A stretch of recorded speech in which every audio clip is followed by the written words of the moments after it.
Qida məhsulları alarkən bir çox parametrlərə diqqət etməliyik. Bunlardan biri də bəzi məhsulların üzərində olan e-kodlarıdır. Bəs bu kodlar nədir və niyə bu qədər önəmlidir? E-kodları məhsulun tərkibinə əlavə olunan maddələrin saxlanma müddətini uzatmaq, dadını, rəngini, qoxusunu yaxşılaşdırmaq üçün istifadə edilir. Bu kodlara həm istehlakçılar, həm də istehsalçılar diqqət etməlidir. Müştərilər alan zaman özləri bu kodlara nəzarət etməlidir. Biz mağaza olaraq məhsulların qəbulu və satışı zamanı müəyyən prosedurlara nəzarət edirik ki, məhsullar keyfiyyətli formada müştərilərə çatsın. Bu, məhsulun istehsal və son istifadə tarixləri, saxlama temperaturu, məhsulun sənədləri və qablaşdırılmasının orijinal olması, yəni cırılmış, dağılmış formada olmamasına nəzarət edirik.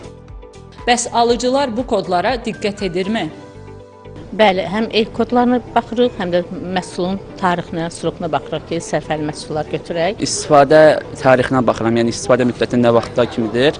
Bir də onun saxlandığı şəraitə baxıram. Allergik məhsullar var, kirəsi var, allergiyam var, yəni çox adamın. Ona görə də həmişə yoxlayıram arxasında nələr var qatqılar içində və tarixlərinə çox vaxt diqqət yetirirəm ki, tarix keçmiş məhsullar olmasın. İnsanları maarifləndirmək məqsədi ilə bir sıra e-kod mobil tətbiqləri də mövcuddur. Belə ki, bu proqramlarda e-kodların hər birinin mahiyyəti qeyd olunur. Yəni, bu üsulla hər kəs sözü gedən kodlar barədə məlumatlana bilər. Çünki bilməli olduğumuz xüsusi məqamlar var. E-kodu Avropa Dövlətlər Birliyinin üzvü olan ölkələrin dünya üzrə industrial istehsalatda qida əlavələrinin bir kod nümunəsidir. Uşaqlı ailələr üçün onlar məsəl üçün deyək ki, Y100, Y199 kodu onlar üçün maraqlı olmalıdır. Nəyə görə? Çünki burada məsələn xüsusi qida rənglənməsi üçün əlavə olunan boyalar ki var, bu boyalar bəlli bir yaşa görə uşaqların qəbul etməsi üçün zərərlidir. Üzərində bu işarə olan məhsullar bəzi şəxslərdə allergik reaksiyalar verə bilər.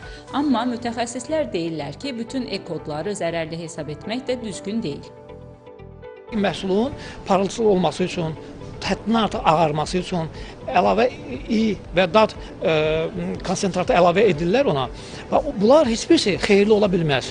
Sadəcə olaraq ziyanı yoxdur. Amma bunu ziyanı yoxdur, əgər düzgün faiz etibarıyla istifadə olunursa.